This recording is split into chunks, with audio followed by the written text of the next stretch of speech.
having a discussion. I like to call them discussions. We don't call them arguments. We call them discussions. And I was sitting there on the couch, and this is to the guys. You know, sometimes you too busy doing stuff. I was playing Madden at the time. My wife said something to me, and it was on her heart, and I said the wrong thing. And when I said the wrong thing, she felt disrespected. And this is in the middle of cooking my dinner. Never say something to a woman when she's cooking dinner and it's disrespectful. So in the midst of her cooking dinner, I'm sitting there like, man, I'm surely not getting a plate tonight. She's not going to. And to be honest with you, I was very shocked at her action. She modeled to me what every person needs to do when they're going through conflict. Choosing to love.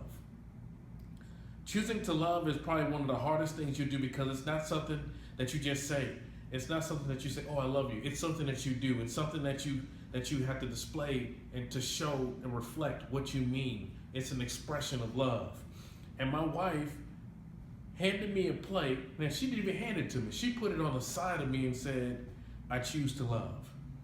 That was very humbling for me because it made me think to myself, I have a long way to go if I'm ever going to work out my marriage with my wife.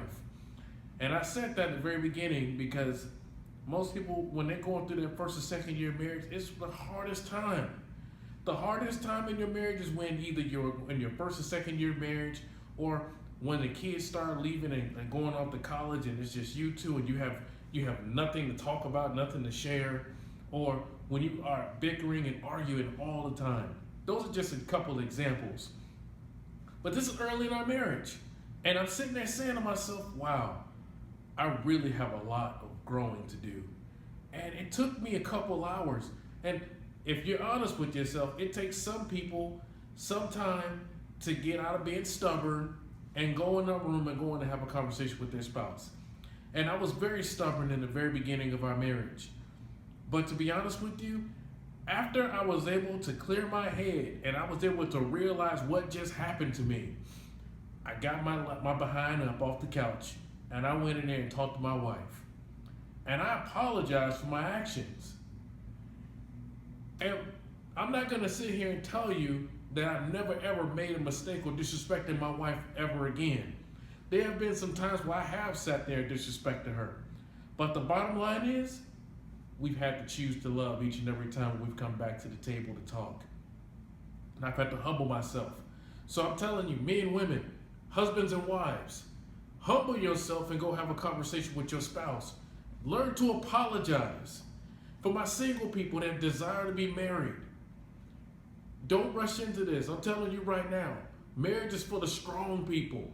If you sitting there and you say, oh, I don't want to be alone anymore. I'm going to tell you right now, if you can't handle marriage, you'd rather be alone. So work on yourself right now. Get yourself right. And to my husbands, to the men, go out there and show your wife why she is there in the first place. You put a ring on that finger and because you want to be with her. Wives, same thing. You accepted his proposal because you wanted to be with that man. You want to spend the rest of your life with them.